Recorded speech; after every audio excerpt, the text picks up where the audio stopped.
Hello folks, welcome back to another interesting session of Spring Web MVC. In the previous session, we observed the return type of every action mapped method is a string here, here and here. Every action mapped method has returned a simple string. Now, in this session, we are going to observe few more details about the return value of an action mapped method. If it is only string, is it really possible to send huge amount of content to the client? It is not possible. So what we can do here? Instead of simply returning a string, let us try to upgrade our program to use a new Spring MVC object, that is model and view. And choose model and view from the suggestions. Now a reference variable of model and view equals to new model and view. You choose this particular constructor which takes a string as argument. That string is the view name. Now earlier, what was the view name? Hello was the view name. Just again here you choose the same hello as the view name here. See here, earlier we returned hello. That hello is the view this action mapped method is returning. Now based on the same view name, you create one model and view object. This object is going to encapsulate whether what model is to be delivered to what view. Okay, here view is hello, and to this model and view object, let us add an object, add object. Here add object will have two parameters. They are the object which you want to embed or which you want to encapsulate with the view, and further with what name it should be accessible. So name and object parameters are there to this method. So what object you want to send to the client? That is object name first. Object name is name, and the second parameter is, say for example, Kishore. Now instead of returning simple hello, let us return this model and view object. Now change the return type here from string to model and view. This is one of the important updations in this project, in this session. Now let us try to execute this project. Spring MVC, Spring Web MVC underscore 01. Spring Web MVC underscore 01. This is a project I am going to execute, but before execution, where this object which have a name as a name, we are sending to the hello.jsp, hello view. Where is the hello view? You can find src, main, web app, webinf, view. Here you can find hello.jsp. In that hello.jsp, an object embedded with the name we should retrieve and we should print to the client. Now in this page, I want to print name. How do I print? Hello learners instead of hello learners, otherwise along with hello learners by. I want to print the name. How can I print the name? Using expression language syntaxes, you can print that. Dollar braces. Now within the dollar braces, you enter the variable name. For time being, it is showing error message, error indicator, but you can ignore that error indicator. Just let it be and execute. How do we execute any web project? Right click on the project, go to run as, run on server.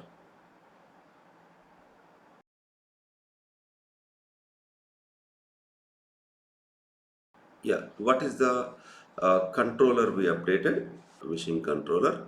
Say hello with the hello URL. Let us try that URL /hello. Hit enter. In the console, I got hello, but in the web page, I did not get the name which I have entered. So in order to get that expression language to process properly, here you need to add one directive you need to add here. That is EL ignored false. After you save this page, JSP page, go to the web page, just refresh once, you get the page. You get the name perfectly. But as many times I execute, as many times it displays the same message or same content in the web page. I don't want to see this same name every time. I want my client to enter the name whatever he want. How can I do that? Let us observe. Go to the controller. Here, this is the method. In this method, as of now, it don't have any argument. Let us pass a string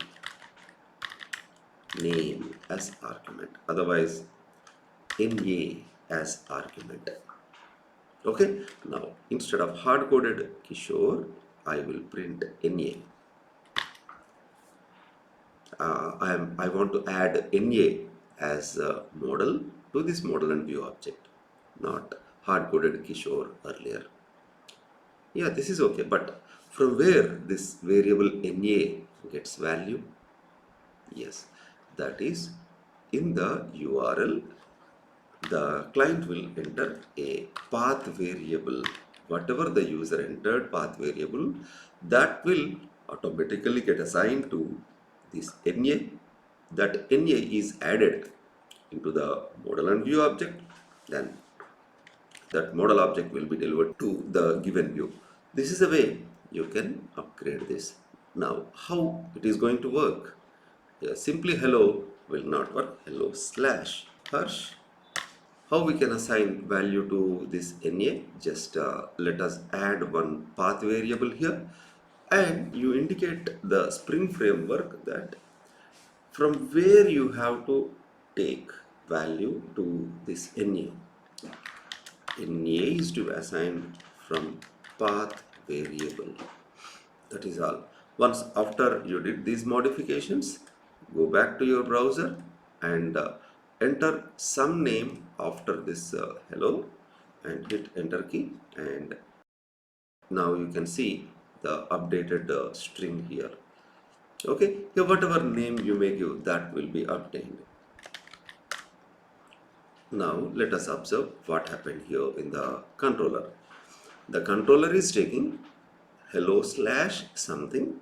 That slash something is passed as an argument to the action method, and then that object has added as model to this model and view object, and then that model and view object has been sent back to the controller. So this is the way how we can pass path variables. If I have more values, I can pass even more values. Slash tech. Now in the same way here also another argument, this method is going to have string technology. If you observe carefully, there is a small change from the previous path variable and current path variable.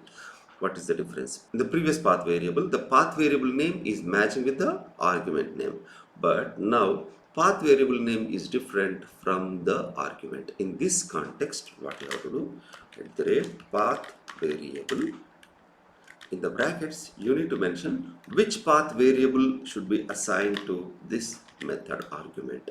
Okay, now here we will add a different kind of string here in the JSP page. Hello learners by Kishore, working in, otherwise Kishore, another expression language syntax, then tech. With what variable I have added, I did not notice. Let us go back and observe here. Yeah, here I did not actually add the object into the model. Let us add that object as well. Model and view dot add object. With what name you want to add? Tech which variable you want to add. Again, technology. Now the second part, this part is going to the view with what name? Tech. Okay, so go to the view page, that is hello.jsp, use tech here, and then go to the browser, ram slash oracle. See, ram oracle came here in the presented web page. This is one way of sending values from client to server, but more comfortable approach is the other one that we are going to observe now. The alternative approach for sending client values to the server we are going to observe now. Instead of simply passing slash separated values in the address bar, we will see alternative approach, that is, let us define one more method, public string, not string here onwards, we are not going to use string anymore as written, model and view, let us use model and view, which is the return type of the method. The method name, for time being I am using some dummy name. Now what is this method going to do?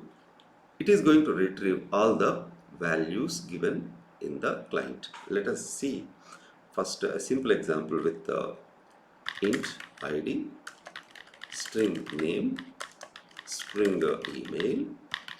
Now this id is 101, name is let's say Kishore, email is kishore@gmail.com.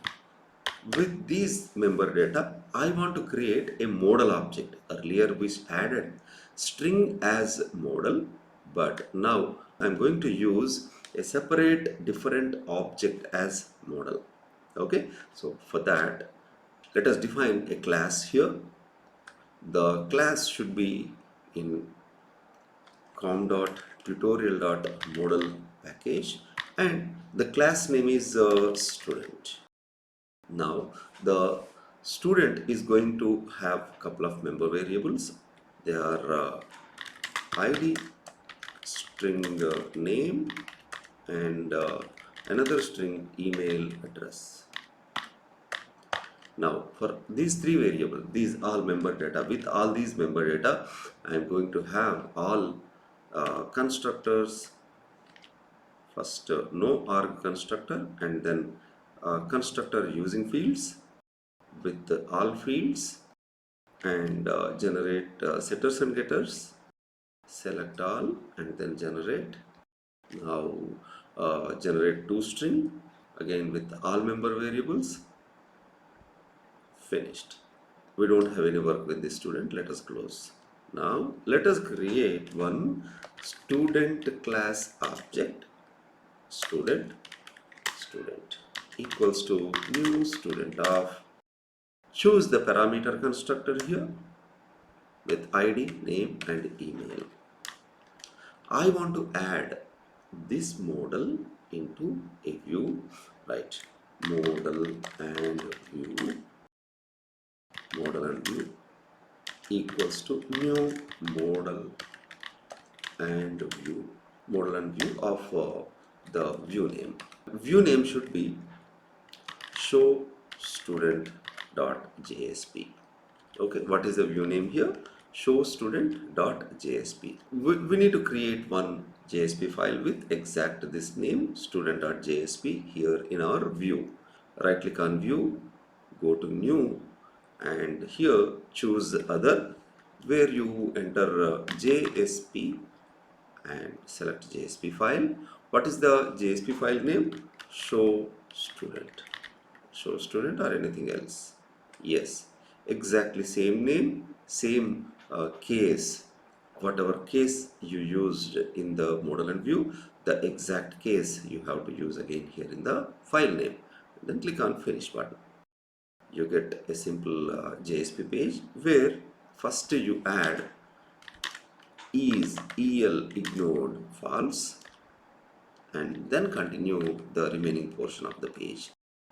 Here a simple title, student, and here student details, that is whatever student received here in the model. Go to the model and view here. Yeah, it is the name is dummy. It is not good really. So student registration. The method name can be student registration, and I did not give any return value here in this method. Return type is model and view. So let us return this model and view object that we are creating now. And this method should be mapped to a specific URL, that is at the rate request mapping, and you mention the URL within the quotations. What is that URL? It can be student reg or student register or register student, any name pattern you can use. Now save this document and observe for any errors. Since there are no errors, we can go ahead. We'll start the server. Right click on the project, run as, run on server.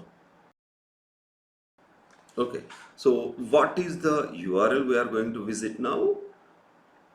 Student reg. Okay, student reg, and hit enter. If all the configurations are correct, we can see the student details here. Student details, but it is showing very blank. Let us observe what is problem in the controller. Here, model and view. We've created model and view, but we did not add the student as a model in this model and view. Okay, model and view dot add object. Which object you want to add as model? Student object, and then save. Go back to the web page and just reload the page. Now you see here student details with all of the values which I have given there. But every time, as many times I execute the program, as many times I get the same view. As many times I execute, as many times it shows the same student. But every time I am executing, I want to see different student details. So what can I do? Hard coding the values is not really good practice. Then what is the alternative? We can pass them as arguments to the method. See how?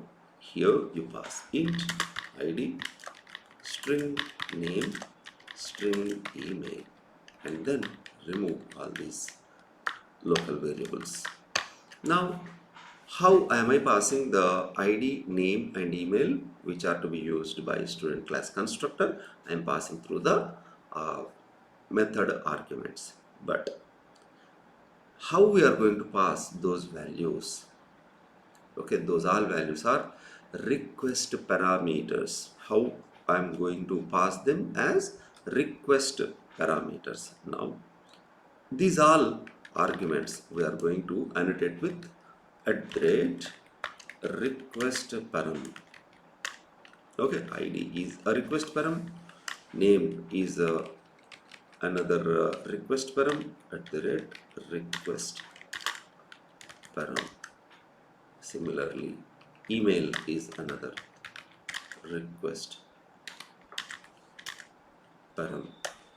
Now, how we have to pass these request parameters to a URL? So let us observe here in the browser page.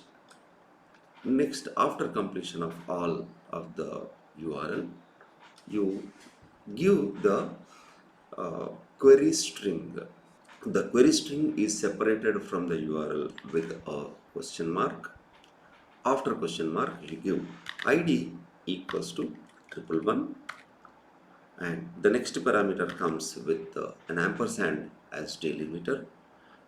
Name is Raj, ampersand. Email is raj@msn.com, and submit. If all the configurations are perfect, you can see the details the user has given in the web page. Now, whatever details you want, you may give ID, name and email.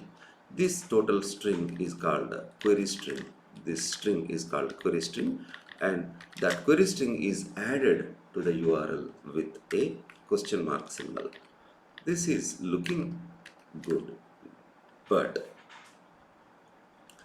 how comfortable is it to the users to enter the query string exactly by following the syntax?